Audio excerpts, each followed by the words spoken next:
Hello, welcome back to my YouTube channel.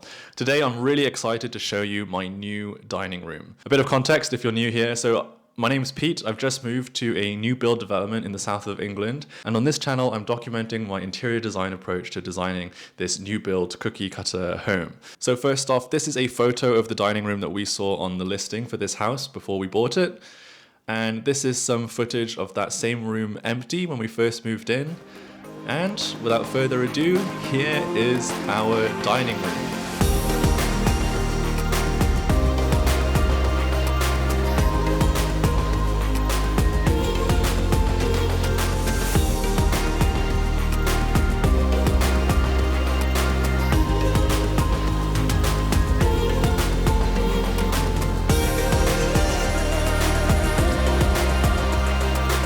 So guys, this is the dining room. I'm super happy with how this room is turning out. After 1 month of living in this new build home, this is the room which is the most complete of all of them. It's still not 100% there. There's a few more things that I might want to do, like add additional window treatments, maybe add some wall moldings, potentially change the paint color on the walls.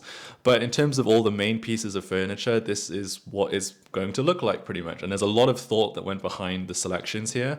So let's jump into it. So the first thing to talk about is the banquette. Interior designers, including myself, love banquette seating. Banquettes just solve so many different floor layout problems. When I looked at this room, to me, a banquette seemed to be the obvious choice to fit this space. The main reason being is that this corner of the room is actually the best place to sit in the whole room. In feng shui, they call this the command position. That's because in this corner of the room, you can see both entrances and exits to the room. And so you have a clear view of who's entering and who's leaving. And your back is against a solid wall in the corner here. So it's very cozy and comfortable to sit in this corner.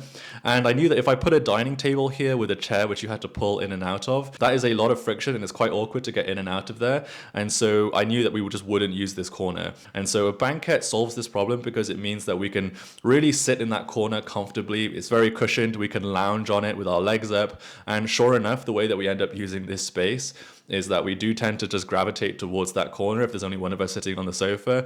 And even our little dog, Meatball, loves to just crawl up in this corner. It's the most cozy, most hygge space, and the banquette really facilitates that. The banquette also solves some other problems as well. It allows us to push the dining table closer to the corner, which gives a little bit more clearance for the chairs on the other side of the table.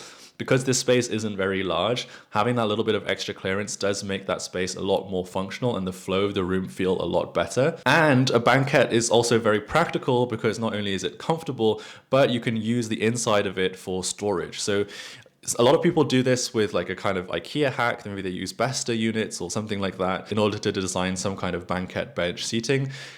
We went for a slightly more expensive route, which is we bought a pre-made banquette from Next Home, actually. It has this really nice green chenille cover. It's super comfortable to sit on and it has built-in storage underneath. It is a lot more expensive than doing the IKEA hack route, but we find ourselves spending pretty much all day on this green banquette. It's super comfy. Highly recommend considering a banquette to solve your dining room if your dining room doesn't quite feel right. Okay, so the second thing to talk about is the table. So we've chosen a round expandable table here with a fluted solid base. And so a lot of thought went into this choice. This is called the Maru from Dals. I really like this table. I like round tables in general because they feel very egalitarian. Unlike a rectangle table where you have a head of the table, a round table is very egalitarian. Everybody's equals at this table. I also went for a pedestal table, and that was a very intentional choice. One thing that I think can make a lot of spaces feel off is if you don't get the right balance of legginess in a space. And I know that's kind of a weird concept to think about, but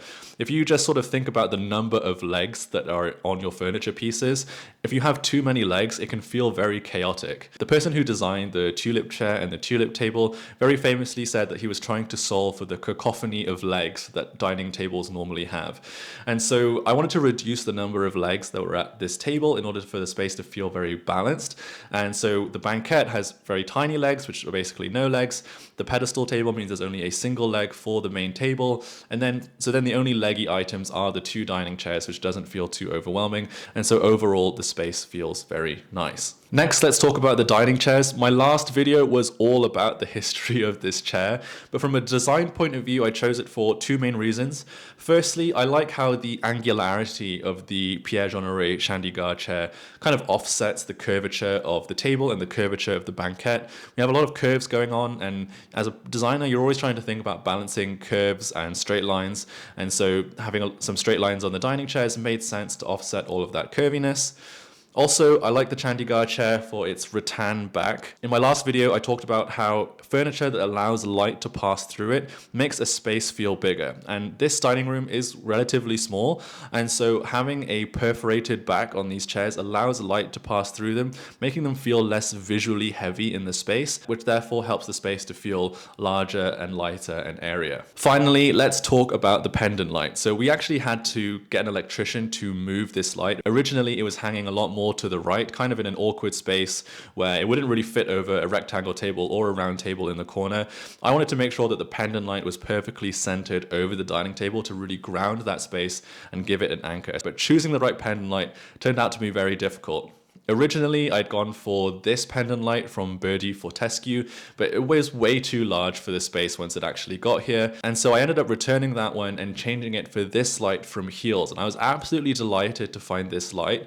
There's a couple of reasons why I chose this. Firstly, it has that woven rattan finish to it, which ties in nicely with the Chandigarh chairs that are at my table. Having repeated finishes like this gives a space what interior designers call rhythm, which makes the space feel well thought through and cohesive. And so having the woven texture on the light and then the woven texture repeated again on the dining chairs helps the space come together. Additionally, this light was really nice because it had a green trim on the bottom and on the actual wire itself. The green obviously ties in with the green chenille finish on the banquette, which again gives our space great rhythm. So this is how the spaces come together. The choices of furniture here are pretty modern. So to give the space a little bit of tension between antiquity and modernity, I've added this antique mirror behind the dining banquette. A lot of interior designers like to put mirrors in the dining space. It's one of the better places to put a mirror because in terms of feng shui, it reflects kind of the good times and the happiness. And so a lot of designers choose to use mirrors. For example, here's the dining space of Nate Berkus and Jeremiah Brent, where they have this kind of antique Eglomise mirror behind their dining banquette for sort of the same purpose. So as you can see, even though at first glance this is just a room with some furniture in it, there's been a lot of thought and planning that's gone behind the choices made in order to bring this space together. And to me, that's what good design is. Things I want to include in the future, we're going to add some Roman blinds to these windows, potentially cafe curtains as well. We want to also add some kind of molding or paneling. So if you have any ideas or suggestions for how best to do that, leave me a comment below. Thank you so much for watching, and I'll see you in the next video. Bye-bye. Oh, thanks, Meatball.